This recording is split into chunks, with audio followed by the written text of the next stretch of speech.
Dennis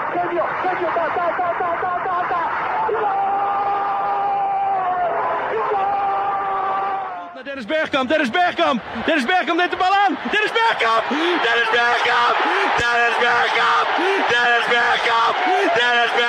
Passe de bola para Portugal, vai Éder, chuta! Gol!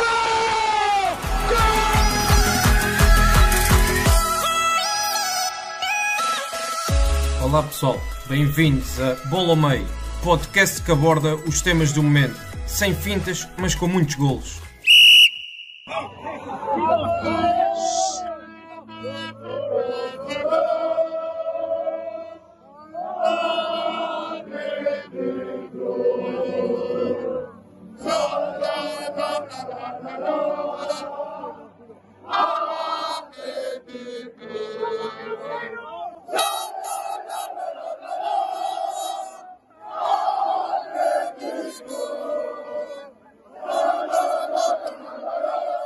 Bem-vindos a mais uma edição do Bola ao Meio. Nesta edição começamos com o som do trompete de Villalibre após a vitória sobre o Barcelona. Eduardo, bem-vindo também ao Bola ao Meio e esta que foi uma grande vitória do Atlético Bilbao.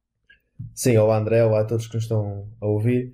Sim, foi um grande momento, foi também aquele momento que eu escolhi para esta semana, por vários motivos. Essa Supertaça Espanhola que trouxe-nos momentos entusiasmantes. Para já foi um jogo interessante em que o Bilbao consegue empatar já perto do fim do jogo e depois no prolongamento vence o primeiro troféu desde 2015 e notou-se também nos festejos e lá está no som de trompete que já ouviram ao início o quão importante foi esta conquista para a equipa, não só porque também estão numa fase nova, porque foi o terceiro jogo de Marcelino Toral e é uma nova fase, é um treinador interessante, um treinador também de projeto, e nota-se que é uma nova fase neste Atlético Bilbao, que sempre foi uma equipa, digamos, grande, e uma equipa que sempre esteve na parte de cima da tabela na Liga Espanhola, e é uma equipa que vai encontrar certamente neste troféu uma nova vida e o começo perfeito, digamos assim, para uma nova fase com um novo treinador, que em 3 jogos já está a entusiasmar os adeptos, que depois de eliminar o Real Madrid vence a final frente ao Barcelona. Portanto, em 3 jogos, 2 deles muito importantes, 2 vitórias muito importantes, portanto, bons indicativos iniciais para Marcelino Toral. E também destacar esta supertaça, não só pelos festejos dos adeptos, pelo troféu que foi, mas também pela expulsão de Messi. Foi expulso pela primeira vez na história do Barcelona, o que torna este jogo também icónico.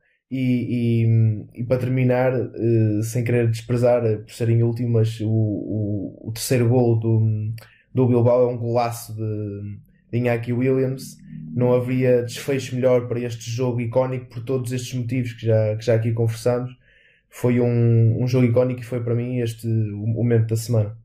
Sim, esse grande gol de Iñaki Williams faz também, diria eu, é o coroar da história de Iñaki no Atlético Bilbao, porque faltava-lhe este tal momento grande para colocar o seu nome de facto na história do clube, e com esta conquista da Supercopa Espanhola a colocar de facto o seu nome na história do Atlético. E portanto foi uma grande vitória do Atlético, e é já uma vitória no ano Covid, e também aí coloca-se uma nova visão de como será o futebol pós-Covid, porque todos os festejos tiveram de ser programados e planeados. Estava a ler ainda há pouco a própria chegada da equipa ao aeroporto, onde já estavam inclusive adeptos, mas a polícia teve que os parar, e portanto tiveram que mesmo aí manter o distanciamento na altura dos festejos. Portanto, isso também acaba por ser interessante neste clube que, para mim, é um projeto diferenciado no futebol, e como há tão poucos no futebol mundial,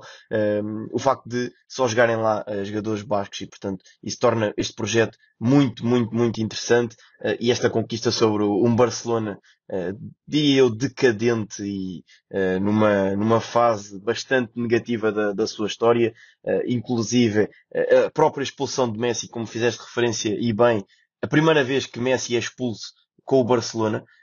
Ser um vermelho direto da forma como é, acaba por ser um pouco o reflexo daquilo que se vai passando neste Barcelona, que continua a ser um barco claramente à deriva. Não sei se tens mais alguma coisa a acrescentar ou podemos avançar para aquele que é o nosso tema da semana. Sim, só dar uma nota final em questão do Messi. Deu-me a entender muito que foi um pouco o descarregar de uma frustração. Messi não é um jogador agressivo, não é um jogador de se passar, digamos assim, mas notou-se um bocado que não só pelas faltas que sofreu durante o jogo, pelo rumo que o jogo levou com aquele golaço que ditou a derrota do Barcelona, com o contexto todo que o Barcelona tem vivido nos últimos anos, com 2020 sem troféus. Messi deu-me a entender que foi mesmo aquele descarregar de raiva de alguém que foi para cima dele e ele passou-se completamente e agiu, obviamente de forma errada, mas deu-me a entender que foi esse descarregar de raiva que Messi teve.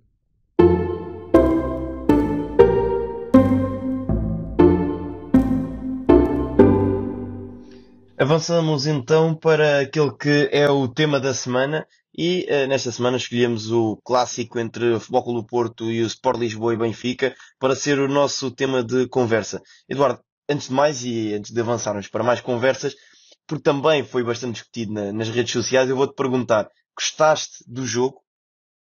Sim, eu gostei do jogo porque, ao contrário do que muita gente disse e daquilo até que eu li no Twitter, muitas críticas à qualidade do jogo, eu gostei. Eu gostei, vi o jogo de um ponto de vista tático, vi um jogo de um ponto, tendo em conta o contexto de clássico e a importância que o jogo tinha para ambas as equipas face ao empate do Sporting. Achei que foi um jogo interessante, achei que foi um bom jogo, e eu gostei do jogo, estive colado ao ecrã os 90 minutos e achei que, claro que não é o que é qualidade de jogo, não é? Isto, ok, isto também já vamos divagar um bocado, mas o que é qualidade de jogo, que lemos tanto dessa crítica no Twitter, por exemplo, o que é qualidade de jogo? Qualidade de jogo é só trocar 30 passos para chegar à baliza? Pronto, mas isso são coisas mais subjetivas, umas que são mais subjetivas, enfim. Eu gostei, acho que houve uma inteligência tática de Jorge Jesus para uma inovação, é isso que eu queria dizer, uma inovação tática de Jorge Jesus face àquilo que temos visto nos últimos jogos. Sérgio Conceição viu-se mais limitado porque teve o melhor jogador desta época, a meu ver, Corona não, Otávio, que não pôde jogar, e é o jogador para mim mais importante deste Futebol Clube do Porto porque garante aqueles equilíbrios que Conceição gosta tanto e é dos jogadores mais eficazes nesta equipa. E hoje até saiu um dado estatístico na Goal Point, é o jogador com mais passos ofensivos valiosos na Liga NOS. E acho que perante esses contextos todos de inovação tática do Jesus e dessa mais utilização do Corona livre para fazer um pouco a tentar fazer a função do Otávio, acho que foi um jogo interessante. Gostei de ver como JJ colocou o Grimaldo e Nuno Tavares na esquerda. Acho que conseguiu imitar as ações de Nanu, de Marega e de Corona na linha, aquelas triangulações que eles tanto gostam de fazer. Conseguiu também, não conseguiu já condicionar tanto Corona por dentro, mas já vamos aí. Conseguiu depois também criar desequilíbrios nas laterais. Havia o lateral do Benfica estava sempre sozinho, sobretudo no lado esquerdo, mas no lado direito também vimos muito esses momentos. Isto porque as dinâmicas que Jesus conseguiu implementar tiveram resultado mais na primeira parte do que na segunda, porque a segunda depois também teve um contexto diferente devido à expulsão do Taremi, mas viu-se muito Pizzi a receber por dentro, atraía sempre a marcação de Uribe e de Sérgio Oliveira, o que criava muito espaço para Grimaldo e Rafa jogarem no espaço um pouco lateral aos dois médios do Porto, o que também tentava atrair um pouco a marcação dos laterais e dos centrais, o que criava sempre que os laterais do Benfica ficassem livres. Nanu não teve uma boa. Zaidu teve muito resguardado, também devido aos dois jogadores que defendeu, mas Nanu acho que teve mal. Acho que demonstrou que não tem ainda experiência e qualidade para jogar um clássico, a meu ver. Não conseguiu definir a marcação, não conseguiu acompanhar nem o Grimaldo, nem o Nuno Tavares, e acho que com o outro lateral talvez a história fosse diferente, mas é o que há. E acho que o Benfica atacou bem, acho que o Benfica esteve superior no jogo. A nível de oportunidades, se calhar mais uma ou outra para o Benfica, mas nada assim de muito relevante. Acho que a nível até de remates, acho que até foi o mesmo. Já o Porto, por sua vez, gostei da forma como conseguiu jogar de dentro para fora e procurar Corona mais livre para fazer os últimos passos. não vimos o Marega a fazer tantas rupturas como é de costume, mas vimos um Taremi que cada vez mais a impor-se como uma das figuras principais deste Porto, e até o Luís Dias, que é sempre um jogador que, apesar de lá estar não ter tido tanto aqueles desequilíbrios que teve, até inclusive como foi na Supertaça, sempre um jogador que atrai marcações, é sempre um jogador que mete medo, digamos assim, para a capacidade que de repente tem para fazer um drible, tirar dois ou três do caminho e chutar a baliza. Ele teve lá um remate que quase foi gol. Mas achei que Corona foi a peça-chave para Conceição, que Weigl até lidou ligeiramente bem com ele. Mas acho que partiu um pouco por aí a estratégia ofensiva do Porto. Ainda em relação a este jogo entre o Porto e o Benfica, achei curiosa, de facto, a nova adaptação de Grimaldo, uma posição mais avançada no terreno, procurando muito zonas interiores no campo, e um jogador que teve muito critério no passe e acaba por ter uma excelente exibição que foi coroada com o golo. Também destacar aquele que foi o excelente passe do Seferovic. Acho que acaba por ser um momento-chave na jogada do golo do Benfica. Seferovic que muitas das vezes acaba por ser criticado pelo seu jogo e pelo que oferece à equipa, mas de facto aquele gesto foi um gesto de classe, e acabou por desbloquear a jogada do Benfica no gol.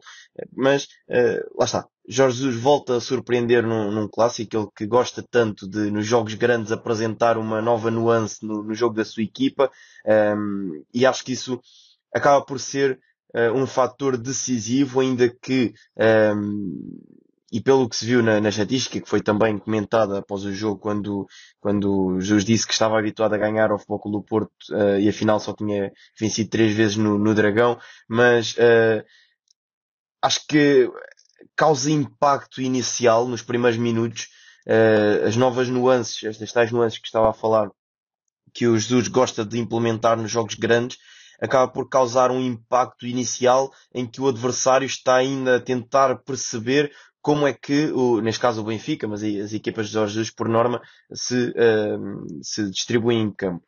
E depois, estou também curioso agora para ver a continuidade que Jorge Jesus vai dar a esta nova ideia de colocar Grimaldo à frente de Nuno Tavares.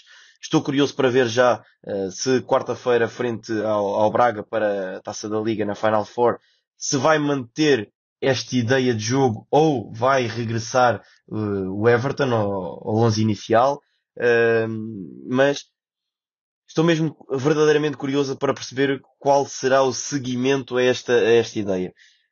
Estás-me a fazer sinal com a cabeça de que será pelo Everton? Eu também acredito, sim. Acredito que vai abdicar, que foi uma situação excepcional, e que não vai repetir a colocação do Grimaldo e do Nuno Tavares ao mesmo tempo no 11. Acho que vai saltar fora o Nuno Tavares, a menos que haja alguma lesão.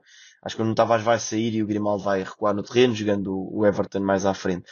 Mas estou mesmo verdadeiramente curioso também e adentrando aqui um pouco de antevisão, para ver esta Final Four, porque são 4 equipas que 2 delas estão a praticar um futebol atrativo, mas por vezes os resultados não acabam por condizer e estão ambas a passar por um mau momento. Falo de Sporting e de Braga. O Braga vem da derrota com o Passos Ferreira, o Sporting vem da eliminação na Taça de Portugal, o empate com o Rio Ave, e que não lhe permite, portanto, ter aumentado aqui a vantagem, e era importante para o Sporting aumentar a vantagem para Porto e Benfica. E depois temos um Porto e Benfica que vem do empate neste clássico, que, como disseste bem, por vezes não foi o clássico mais bem jogado, mas foi um jogo que tinha de ser jogado assim, porque nenhuma das equipas podia perder pontos. E perder pontos é, digo, a derrota. Portanto, poderia sair derrotado deste jogo. Saindo derrotado, iria abrir um fosso para as outras 2 equipas, e portanto foi um jogo também muito físico, com muitas faltas dado a isso. Era necessário que o jogo tivesse pausas, que não permitisse que o adversário chegasse perto da sua baliza, e criticou-se também o Benfica em alguns momentos por essas tais realizações de número excessivo de faltas. Mas a verdade é que quem conhece o Futebol Clube do Porto sabe a forma de jogar do Futebol Clube do Porto e sabe o perigo que esta equipa do Futebol Clube do Porto coloca em jogadas rápidas de ataque. A busca pela profundidade pelos seus homens da frente é muita, e portanto quando se joga perante um adversário com este tipo de características e depois também tem individualidades que conseguem resolver um jogo facilmente, têm de ser travados, e se for necessário recorrer à falta para impedir a equipa de sofrer gol, eu não critico, desde que isso não leva a certos limites, ultrapassa certos limites, como os limites da violência num jogo de futebol.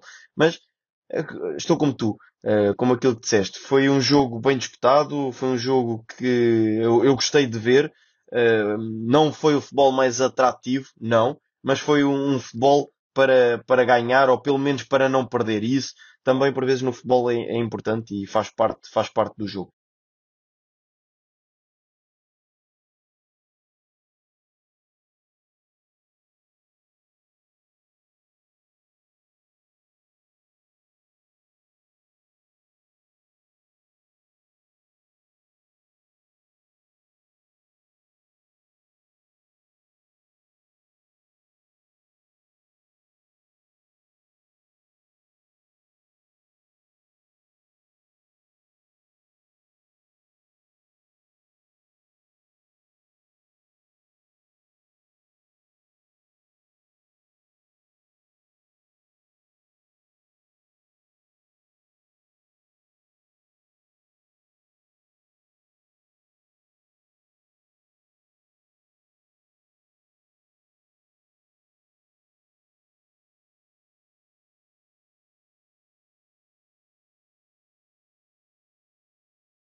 Sim, porque também, acrescentando a isso, o Grimaldo vem da La Masia, portanto, sabemos,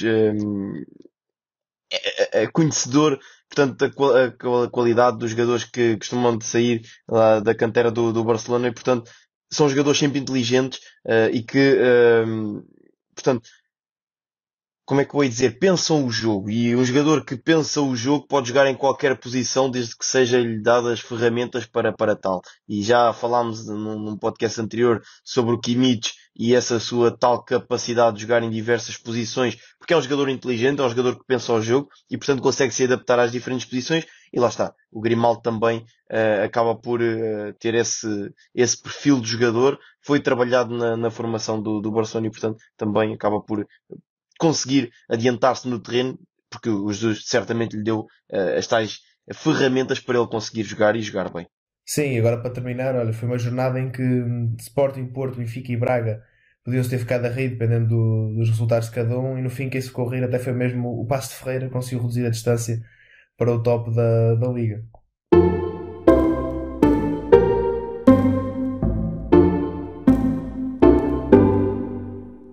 Sim, e vamos arrancar por aí mesmo, porque aproveito para dizer que a equipa da semana que escolhi foi o Paços de Ferreira.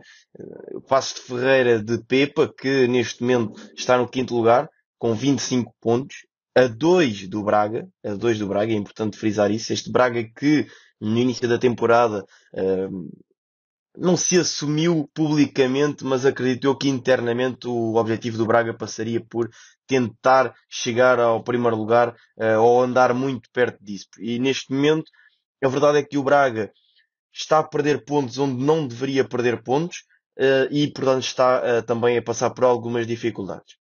Em relação a este Paços de Ferreira, tem sido uma grande surpresa e uma surpresa agradável.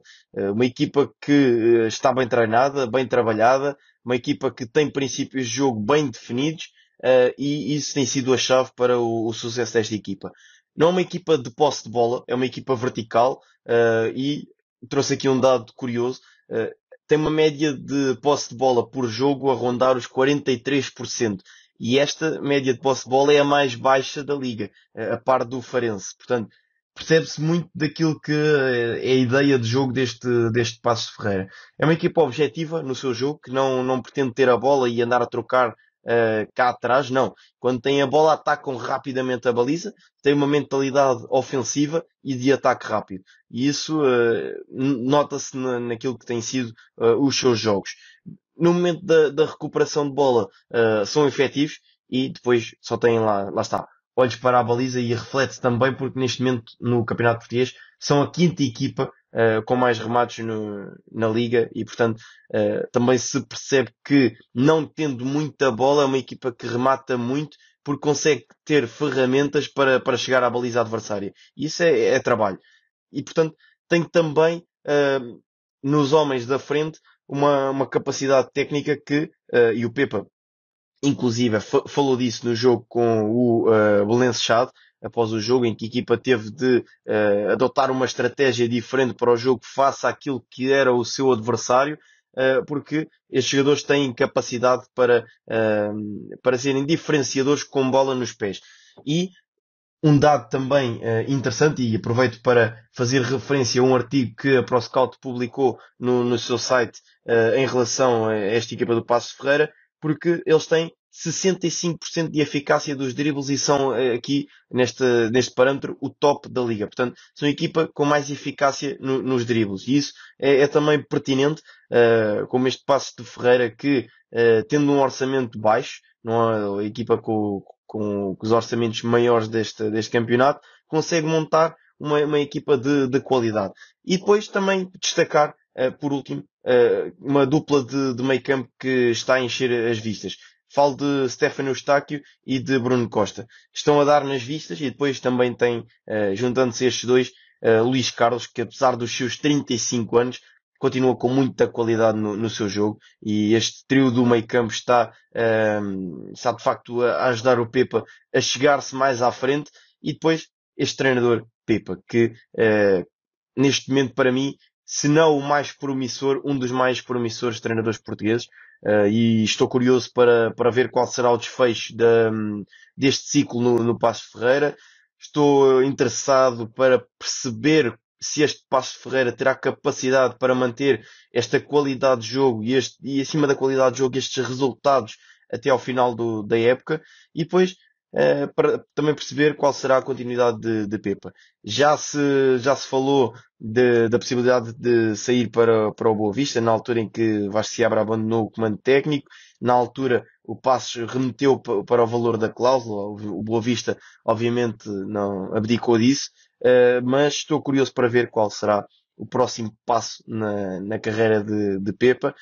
E portanto, esta vitória por 2-0 vem confirmar aquilo que se esperava destes Paços, que para mim será um Paços que vai lutar pelos lugares europeus e vai dar muita luta a Sporting Braga e também a vitória, que é importante colocar nesta conta, porque tem menos 2 jogos e ganhando os 2 jogos intromete-se ali na luta. Sim, o Paços voltou a mostrar a equipa organizada que é. E lá está, e até pego nessa questão de eficácia que tu falaste, e bem, porque eu vi o jogo e notei que foi uma equipa muito eficaz quando foi à frente. Não foi uma equipa de querer ter muita bola e querer trocar muito, como tu disseste. Teve momentos, sim, em que foi superior e teve superioridade com bola, isso aconteceu, mas são momentos de jogo, obviamente. Mas foi uma equipa que me tem surpreendido e que me dá gosto de ver. É uma equipa muito organizada, seja seja no aspecto ofensivo ou defensivo, e é uma equipa que também teve essa eficácia, obviamente, mas por exemplo o Braga também falhou bastantes oportunidades claras do gol, mas também não só foi falhar por falta de eficácia da equipa, foi falhar também porque por exemplo o Galeno não teve pouco ângulo para rematar em várias ocasiões, o Ricardo Horta esteve bem pressionado. Ou seja, não é só olhar para o falhar oportunidades de forma isolada, também tem que se ver o contexto da outra equipa e o Paços conseguiu condicionar bem o Braga para isso, que Braga que também sai desfavorecido pela falta do Paulinho, que certamente neste tipo de jogos iria ter uma importância enorme. Queria destacar o golaço do Bruno Costa, acho que foi um gol muito bom. Bruno Costa, que hoje até saiu uma notícia, não me lembro em que jornal, mas foi um jornal português, que o Porto já está atento à situação do Bruno Costa, que até tem uma cláusula de recompra e quem sabe pode vir a ser uma adição interessante ao plantel portista, até porque Grujic, estando emprestado, deve sair no final da época e acho que pode ser um médio mais defensivo, digamos assim, interessante para o Porto. E destacar também a exibição de Jordi, guarda-redes do Paços de Ferreira, fez uma exibição enorme, muita competência defensiva a sair dos postos, entre os postos. a liderar a equipa desde trás. Acho que foi uma exibição muito, muito positiva do Jordi.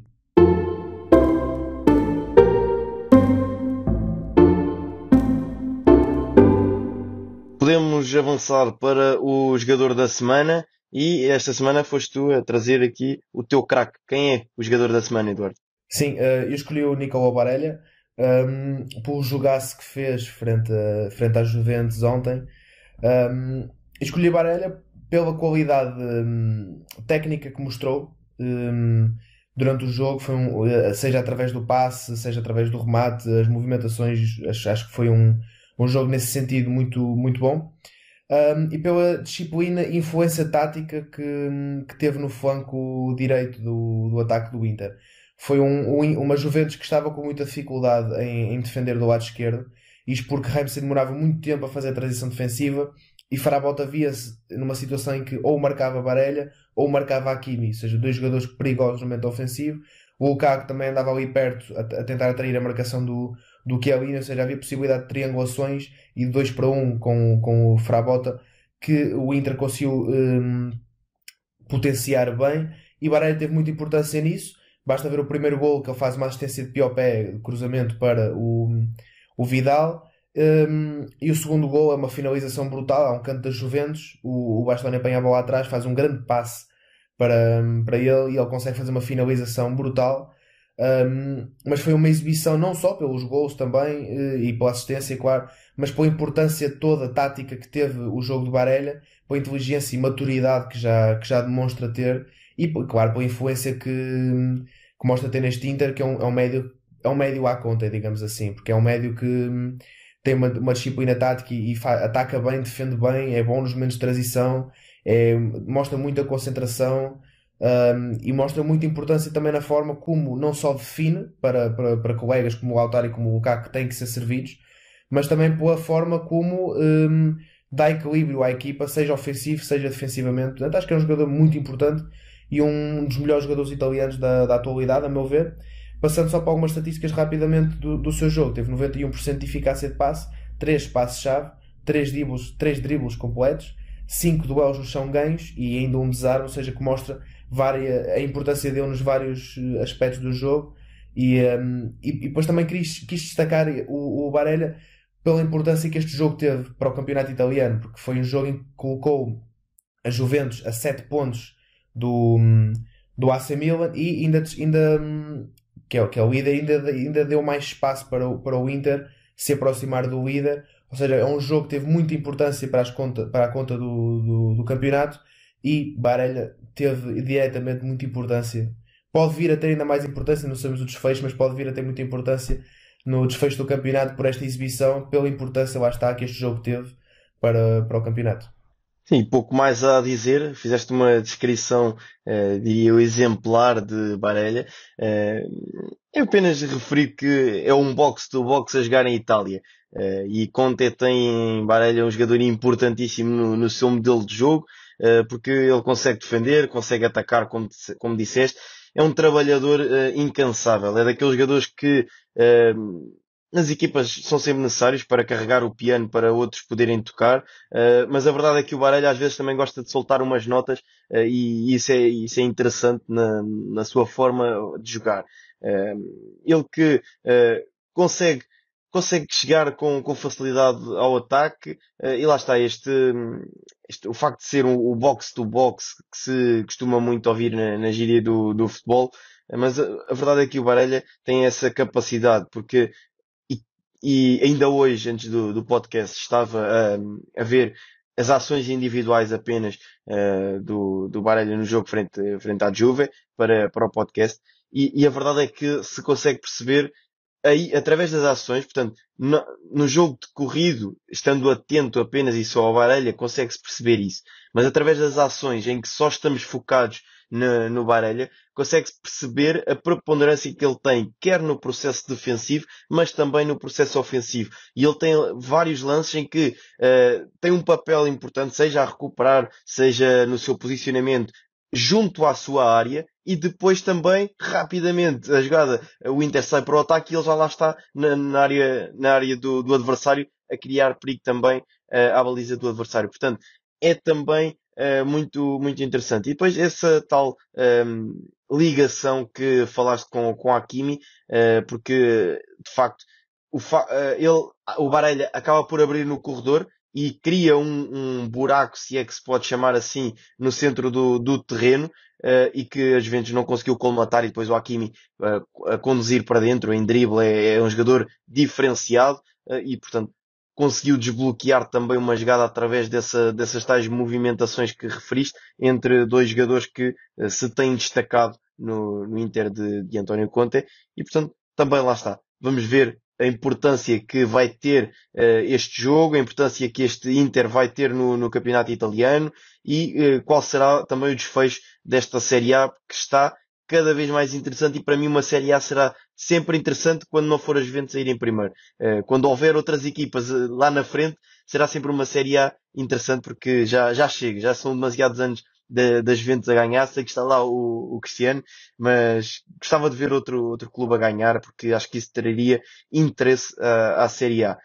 Por último, só dizer que este Barella será o patrão do meio campo na seleção italiana no Europeu de 2021. Portanto, também um fator a ter em conta nesta seleção italiana, e Barella a ser o tal patrão que esta seleção já há muito tempo não tinha. Acho que está aqui em Barella um jogador para dar nas vistas neste europeu, e acho que vai ser não diria uma grande revelação, porque os mais atentos já o conhecem, mas será um jogador a ter em conta no europeu, porque lá está, é um jogador que não dá muito nas vistas, passa por despercebido, mas joga mesmo muito, e foi muito interessante teres destacado aqui o Barella.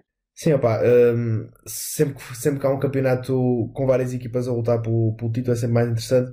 Eu confesso que sou adepto do AC Milan, mas primeiro sou adepto de Cristiano Ronaldo, e se puder ver o Ronaldo levantar mais uma taça, fico contente. Portanto, espero que a Juventus tenha mais um título para si. Portanto, vamos lá ver como é que isto vai terminar. Portanto, fechamos assim esta edição do Bola ao Meio. Eduardo, grande abraço. Obrigado também a quem nos ouviu e quem nos tem acompanhado. Já sabem, passem pelas nossas redes sociais, deixem os vossos comentários, as vossas opiniões, e nós voltamos para a semana. Um forte abraço. Obrigado por nos terem seguido em mais um episódio. Sigam o ProScout nas redes sociais em Facebook, Twitter, Instagram, YouTube e principalmente no nosso site em www.proscout.pt. Até à próxima!